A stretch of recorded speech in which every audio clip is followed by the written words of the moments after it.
Me senti, cheguei. E aí, alunos, tudo bem? Estamos para mais uma aula de História de Rondônia. Eu e o nosso intérprete, cadê? Chega aqui, produtor. Ele dá uma cacholeta dele aqui. Chega, avança. Isso. Bom, eu e o nosso intérprete Sâmio. Dá um oi aí, Sâmio. Isso. Oi. Como é que é teu nome, Sâmio? Como é que escreve Sâmio? Ah, é Sâmio? Ainda mais essa agora, Sâmio. Vamos lá. A nossa aula de História de Rondônia, nós estamos no último ano dessa aula, porque a partir do ano que vem, 2024, ela só vai acontecer em primeiro ano. O terceiro ano não vai ter mais. Isso foi uma mudança que aconteceu no nosso plano de Rondônia. E vocês serão a última turma que terão essa aula. Fechou? E aproveitem para aprender bastante, fazer as suas anotações, porque vocês vão utilizar esse material para fazer o concurso e etc. Mas as nossas aulas se encontram aí na internet, lá no YouTube, vão lá e assistam várias vezes, façam os comentários, e é isso. A aula de hoje, o que nós temos aí para hoje? Joga lá, meu produtor. Para hoje, nós iremos falar, esse assunto ele é muito gostoso. Eu sou suspeito de poder falar, mas os trabalhadores da Estrada de Ferro Madeira Mamoré. Sacaram? Nós já estamos na aula 6.1, passando rápido, né? Na aula de hoje, irei falar sobre a força de trabalho, a importação e o contingente da mão de obra. Lembrando que nesse assunto nós também teremos um documentário, ok? Um pequeno vídeo que nós fizemos para falar um pouco dessa mão de obra. Então vamos lá? Olha que coisa mais linda, Sâmio! Isso era Porto Velho, cara. É uma imagem de número 531. É uma imagem do Danamérrio. É uma imagem do Danamérrio. É ele que tirava fotos da Estrada de Ferro da Mamoré. Olha só que ano. 1910. E quem vai colorir essa imagem é um amigo meu, por nome Luiz Claro. E eu faço questão a arte de colorir é do Luiz. Certinho? Beleza. Para que fosse construída uma ferrovia em plena selva, é necessário trabalhadores. E eu te falar mais ainda, viu, Sâmio? Outro dia o Luiz Claro, ele enviou para mim as imagens do primeiro acampamento de Porto Velho. Quando os caras chegaram para abrir e fazer essas construções aí, ó. Até então era só floresta. Tu acredita? Fotos, ó, de 1907. Mais de 100 e poucos anos. Então, chegam trabalhadores nessa região, floresta fechada, eles montam o acampamento deles e começam a derrubar as árvores que estão aqui.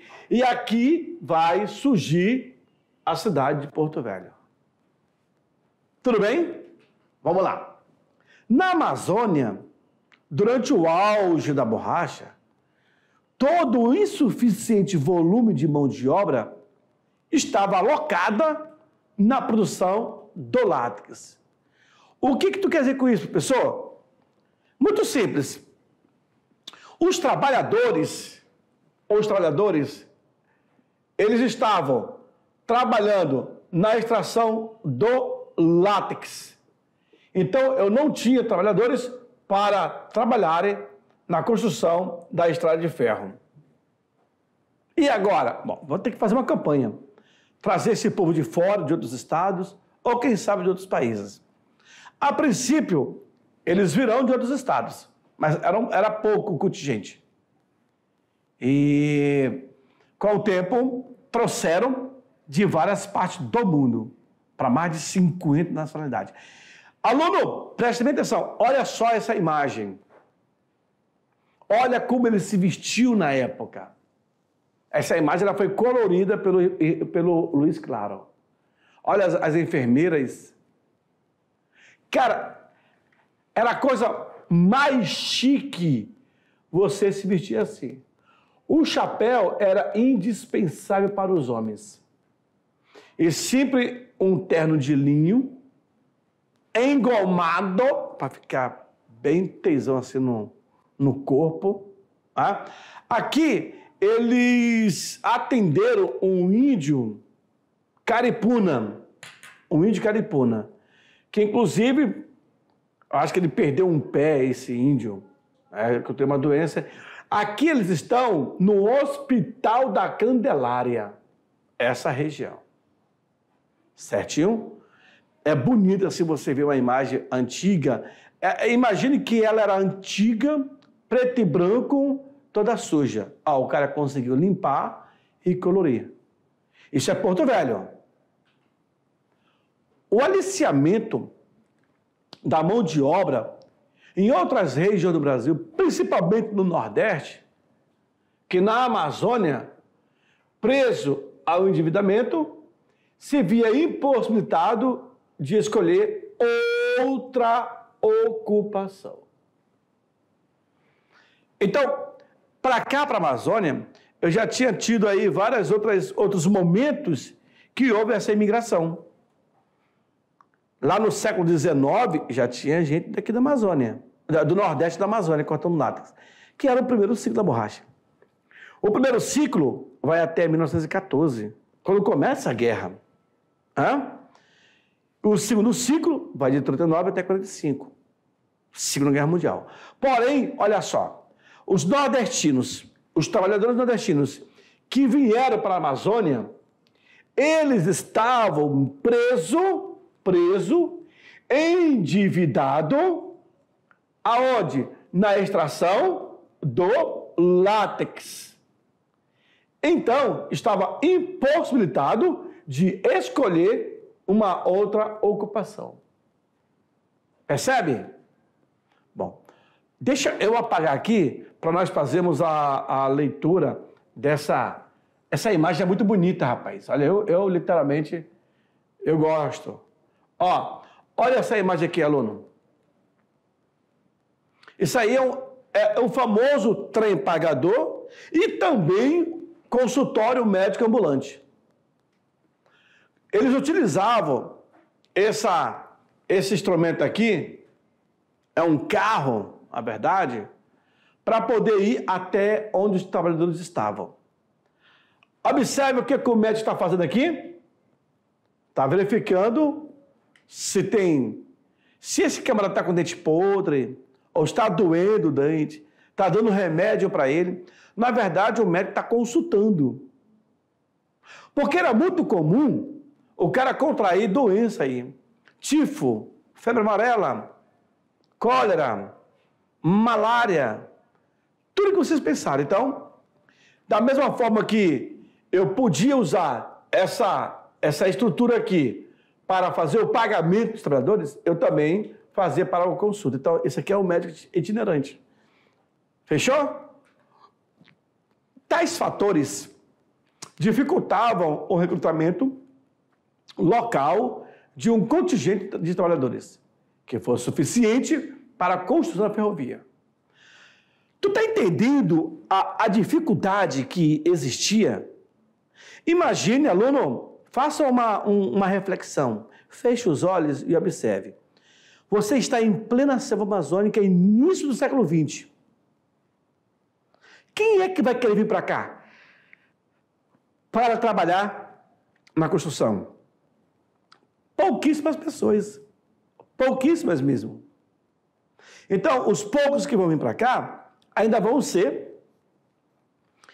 ficar expostos a doenças tropicais. E aí, tu imagina, aonde eu vou conseguir trabalhadores? Vai ter que ir em Belém, lá no Pará, vai ter que ir em São Paulo, Rio de Janeiro, que eram os grandes centros daquela época. Mesmo assim, os caras que já conhecem o Brasil, o povo que conhece o Brasil vai ter dificuldade. Aí vai ser a opção de trazer de fora. Novamente, façam vocês a leitura dessa imagem. Essas são mulheres negras, caribenhas, que trabalhavam lá na lavanderia. Laundry, lavador, né? Porto Velho, Pete Laundry. Esse aqui é o encarregado dessas senhoras e desses dois rapazes também. Até elas usavam o chapéu. Era chique. Chapéu, claro, não era um chapéu de pessoa rica, mas era um chapéu de uma pessoa comum e que era moda.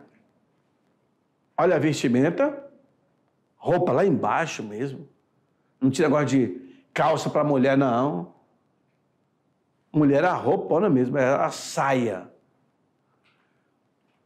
Para reunir o contingente humano necessário à construção da ferrovia, foram recrutados trabalhadores nacionais e estrangeiros, que além de atuarem na construção da ferrovia,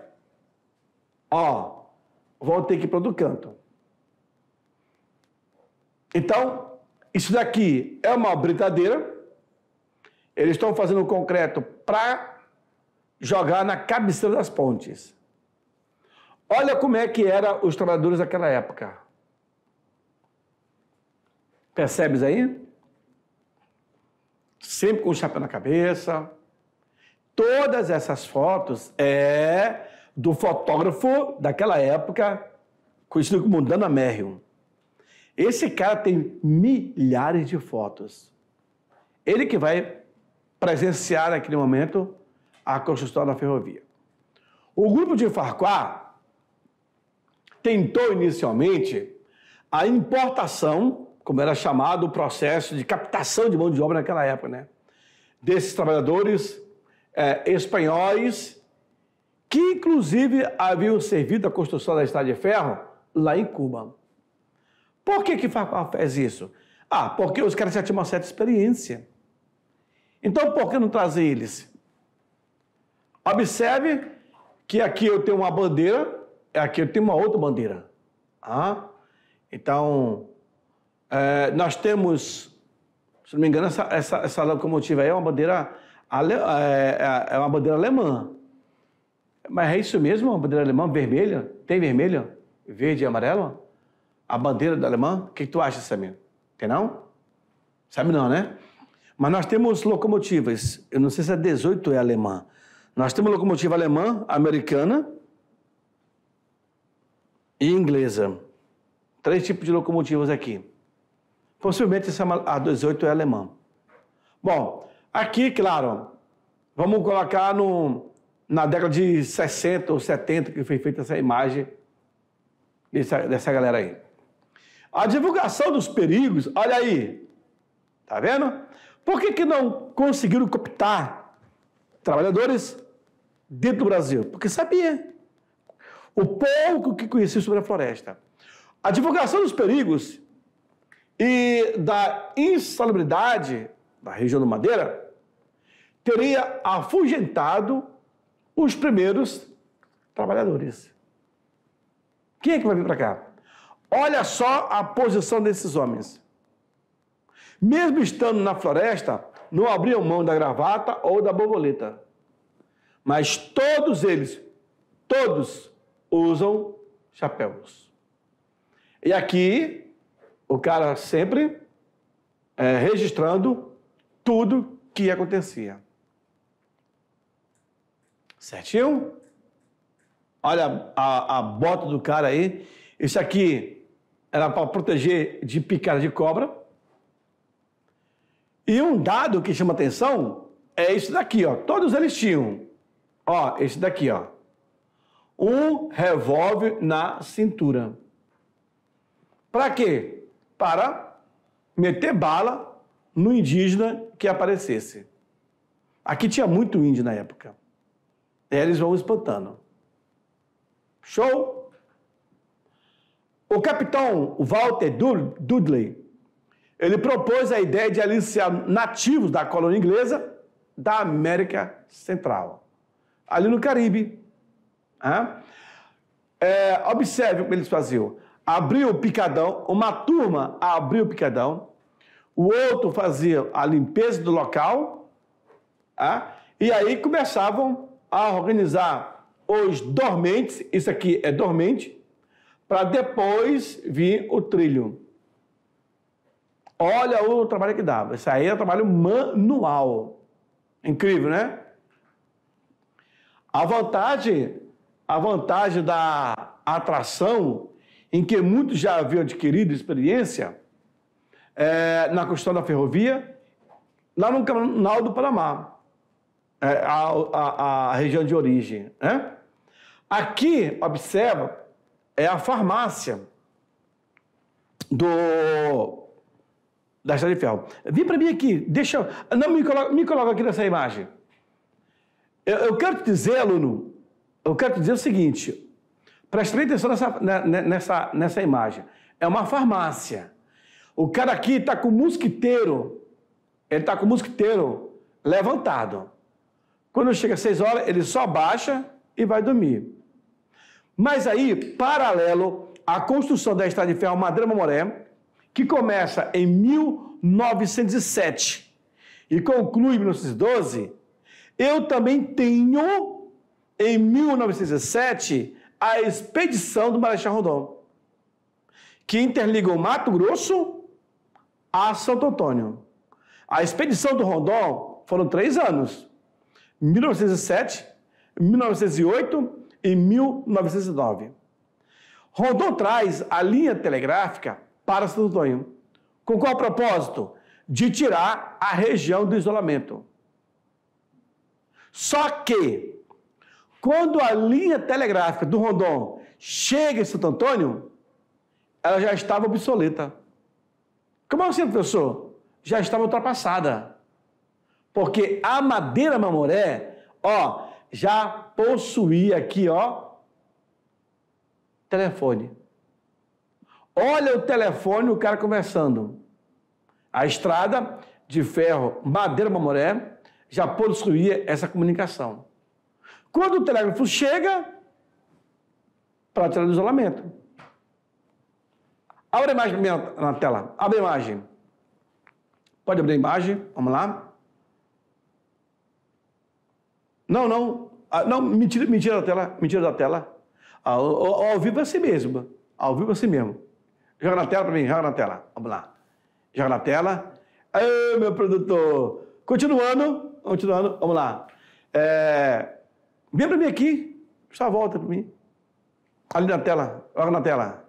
A imagem. Isso. Aleluia, né, Samir? Aleluia. Aqui os caras tomando nota de tudo que acontece. Esse daqui, gente, ó o telefone. Incrível. Aqui é uma barraca de trabalhadores, né? Tem uma que é a farmácia, que aparece todo dia assim, ao fundo dela, com os remédios. Fechou? Essa imagem, ela é emblemática, ela é linda. Linda. Particularmente. Bom, agora é o seguinte, vocês irão assistir um pequeno documentário, se chama Os Heróis Esquecidos da Estrada de Ferro Madeira-Mamoré.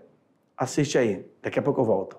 No dia 7 de setembro de 1911, foi inaugurado o novo trecho da ferrovia até o quilômetro 220, na foz do rio Abunã. No final do ano de 1911, existiam 220 quilômetros de tráfego efetivo de Porto Velho a Abunã. Os 72 quilômetros Abunã a Ribeirão estavam prontos, com tráfego provisório, enquanto a ponta dos trilhos alcançava o quilômetro 306. Até onde chegavam os trens de lastro. O restante, do quilômetro 306 até o final da linha, em Guajará-Mirim, numa extensão de 58 quilômetros, se encontrava em construção. A Madeira-Mamoré Railway Company já possuía 11 locomotivas, 2 carros de passageiros, 76 vagões fechados e 163 gôndolas. Com locação feita até a Cachoeira dos Araras, a estação de Abunã foi inaugurada em 1912. Entre a estação do Abunã e a de Mutum, Paraná, havia uma reta de 36 quilômetros, uma das maiores retas de linha férrea do Brasil, não se comparando à maior linha reta sobre trilhos, que é o trecho da ferrovia Trans-Australiana com 478 quilômetros. Esse trecho pantanoso, na reta do rio Abunã, é construído uma estiva de troncos de palmeiras para o trem de lastro passar, com equipamentos para sentar os dormentes e os trilhos. Que dos 21 mil trabalhadores que vieram para esta obra, grande parte deles não voltaram. Perderam suas vidas na floresta amazônica. O cemitério da Candelária, criado no ano de 1878, ainda na gestão da empresa Pitt Collins. Lembrando que Candelária significa purificação. Aqui estão enterrados os trabalhadores da Madeira Mamoré, que vieram de várias partes do mundo para a realização de um sonho. E aqui descansam o espírito de aventureiro das mais diversas nacionalidades. É muito comum você presenciar nessa região do cemitério da Candelária lápidas como essa aqui à nossa frente. Quando você observa que a primeira escrita nós utilizamos folha para poder esfregar na lápida e você ter o entendimento quando aparece aqui o alto relevo, certo? Ó, está escrito em árabe e logo abaixo vem a escrita em português, ó. Observe aqui. Aqui está falando, aqui jazem, ó, os restos mortais de Reina Buzaglo, esposa de Abrão Buzaglo, que nasceu, na verdade, ela morreu aqui, ó, aos 41 anos de idade. Mas aí você pergunta, professor, é uma mulher e o nome é brasileiro. Pois é. Em 1920, quando o cemitério da Candelária ele foi desativado, nós tivemos aqui o enterro de aproximadamente 40 brasileiros. Mas um fato que chama atenção é que aqui no cemitério da Candelária foi enterrada uma única brasileira. O nome dela, Lídia Xavier. Pois é, brasileira. Acontece que Lídia Xavier, ela teve um caso com um dos engenheiros da estrada de ferro Madeira Mamoré. Isso não podia vir à tona. Tanto é que a lápida dela está todo em inglês, a escrita. Senão, a coisa complicaria para o engenheiro naquela época, né? Então, o único caso registrado de brasileiro que foi enterrado como estrangeiro foi a de Lídia Xavier. Os demais passam a ser enterrados a partir de 1920, quando o cemitério da Candelária teria sido desativado.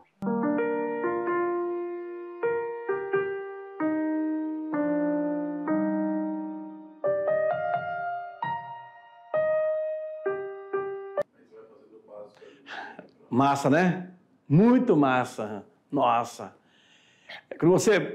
Nós fizemos essa imagem aí, professor Beto, nós fomos até Abunã, fomos até o cemitério da Candelária, e eu comentando aqui com o Sâmio, que o Sâmio até falou assim, rapaz, eles não preservam nem que está vivo, imagina que está morto, né? Aí acaba caindo no esquecimento, no abandono, no descaso, e fica assim. É a nossa história, principalmente a nossa memória, que está sendo jogada ali pelo ralo. Fechou? Mas são políticas públicas que alguém deve mexer com essas paradas aí, né? Joga no quadro, vamos lá. Continuando nossa aula. Eu acho que vocês perceberam, cara, que tem todas as imagens, eu fiz questão de colocar a arte do Luiz Claro. Aí a litorina aqui, ó. A litorina, o tempo desse, eles restauraram ela. Até isso, hoje não tem mais lá embaixo. Então, durante a primeira fase da construção da ferrovia, ainda no século XIX, já registraram a presença dos barbadianos, entre os quase 1.000 trabalhadores que embarcaram rumo às selvas de Santo Antônio do Rio Madeira. Olha só o tanto de dormentes que foram tiradas. E aí eles estão nivelando essa área para eu ter que passar. Ó, a carga aqui de lenha existia. Vamos lá. A presença maciça desses grupos de negros carimbênio se tornou uma força expressiva no destaque nos trabalhos da ferrovia no século XX. Essa ponte que vocês estão vendo, ela tem uma árvore que caiu bem no meio dela aqui, ó.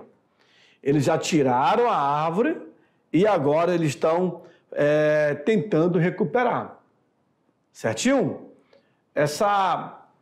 Aonde tinha córrego, eles faziam essa estrutura para poder depois colocar a ponte. Foram várias pontes. Tem aquela ponte lá de Jaci, Paraná. Tem uma ponte lá perto de Mutum, Paraná.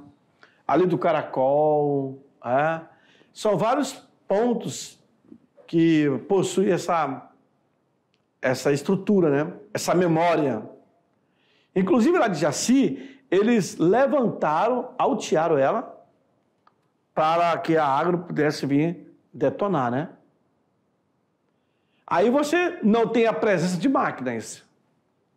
A não ser que vocês viram lá atrás aquela britadeira. Mas também tinha aí um guindaste que ele utilizava. Acho que é Boiporô, o nome dela. Várias outras nacionalidades se fizeram representar no contingente de trabalhadores da ferrovia. E aí eu chamo atenção para os italianos. Eu tive italianos aqui. Eu tive norte-americanos. Eu tive ingleses, gregos, hindus, espanhóis, portugueses e várias outras. Aluno, eu estou falando de 50 nacionalidades que vieram para cá. Esses irão recriar a Amazônia no mito bíblico, que vai ser chamado como a nova Babel do imperialismo. Olha essa imagem de Porto Velho, logo no início. Lembra que aquela parte aqui é o Cainágua? Pois é. Aqui é Santo Antônio. Aqui está cheio de torre que a gente vê. Pois é. Olha aí, não tem nada. Somente os galpões da ferrovia. O trem que passava por aqui, ó, vai embora. Aqui vai ter várias outras malhas aqui nessa parte, que hoje é aquele campo ali em frente à ferrovia. Mas os galpões estão aqui, ó. Os navios a vapores. Aqui tinha um porto bem grande que vai ser construído. Fechou? Olha aí. Os diferentes tipos de trabalhadores da Madeira Mamoré. Railway Company. Contratado pela May Jake Randolph. Essa imagem desses hindu, até hoje, é muito bacana. Aí com um brincão, o tipo de vestimenta, e também esses outros aqui, ó. Todos os trabalhadores são importantes. E essa imagem que vocês estão vendo, aqui em cima é aquela vila dos engenheiros, onde temos ali Remanso do Tucunaré. Sabe qual é? Sami, sabe qual é? Bem aqui, ó, é o Remanso do Tucunaré. Bem aqui morava uma colega minha. Ó, na esquina eu tenho aqui a Energisa, a antiga Seron. Na parte de cima, tá lembrando, né?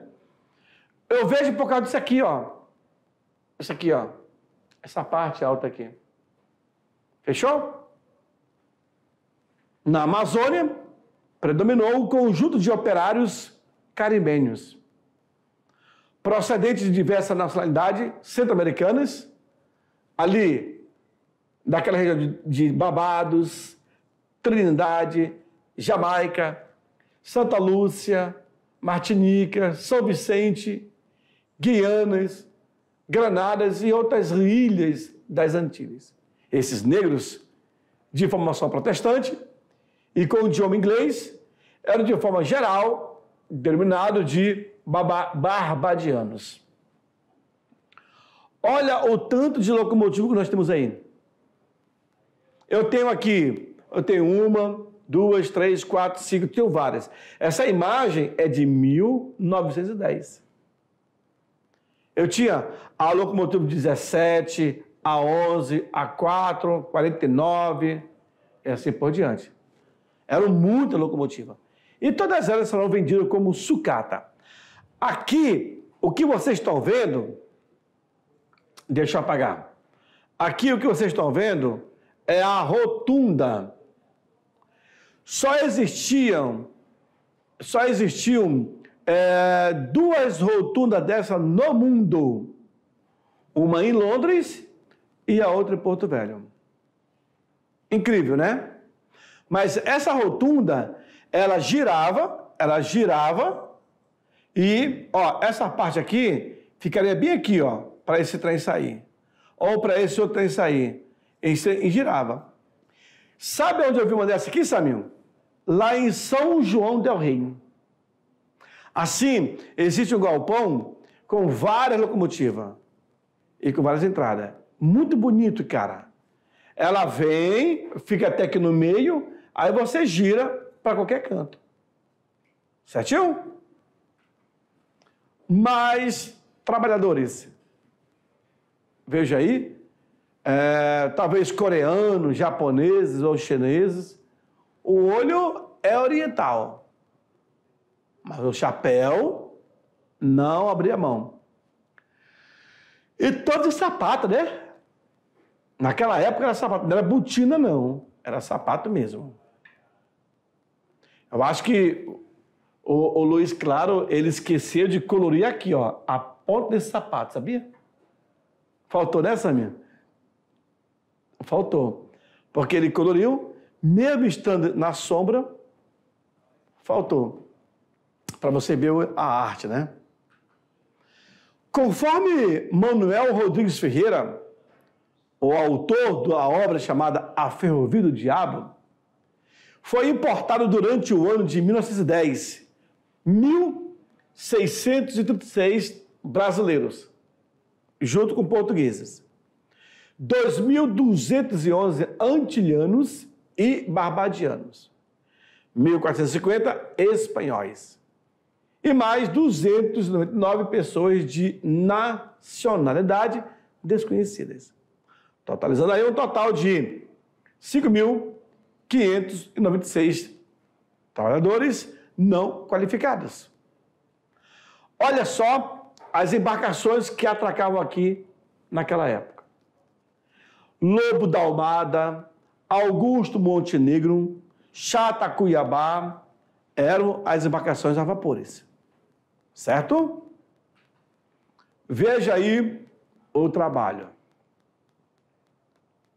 Talvez os caras estavam limpando esse córrego ou esvaziando esse córrego para poder passar aí a linha de ferro. Ou, possivelmente, essa aí é a reta do Abunã. Olha a numeração da foto, 1019. Porque a reta do Abunã é a maior reta do mundo. Sabia disso, Samir? 36 quilômetros de linha reta. Incrível, cara. E aí eles não abrem mão do chapéu. Não é a moda, é a necessidade. No ano de 1907 a 1912, foram recrutados 21.783 trabalhadores de várias partes do mundo. Eu acho que você já ouviu teu pai falar, aluno, ou pessoas falarem, teu avô falar, que o número de dormentes corresponde ao número de trabalhadores. Não, isso não é verdade. Foram utilizados aproximadamente mais de 500 mil dormentes. Quando você fala assim, cada dormente equivale a uma vida humana. Não, para. É viajar. É viajar na ideia. Dizer que cada dormente é uma vida humana. Não. Morreram no total. Contra documento, não tenho que questionar. Certo? Então, documento do Hospital da Candelária relatam que morreram um total aí de 5.000 e alguma coisa pessoas. E aí acaba arredondando para 6.000.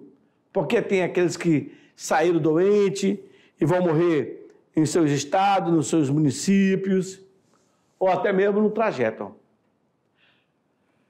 Essa é a bandeira americana e a bandeira brasileira, quando eles vão fazer uma inauguração também da ferrovia. A população registrada em Porto Velho em 1912 era de 800 pessoas. Muito pouco para um número tão grande de imigrantes, mesmo considerando que boa parte dos trabalhadores partiu com o final da construção da ferrovia, que foi em 1912. Espera aí, se chegou 21.000, era para ter ficado a metade.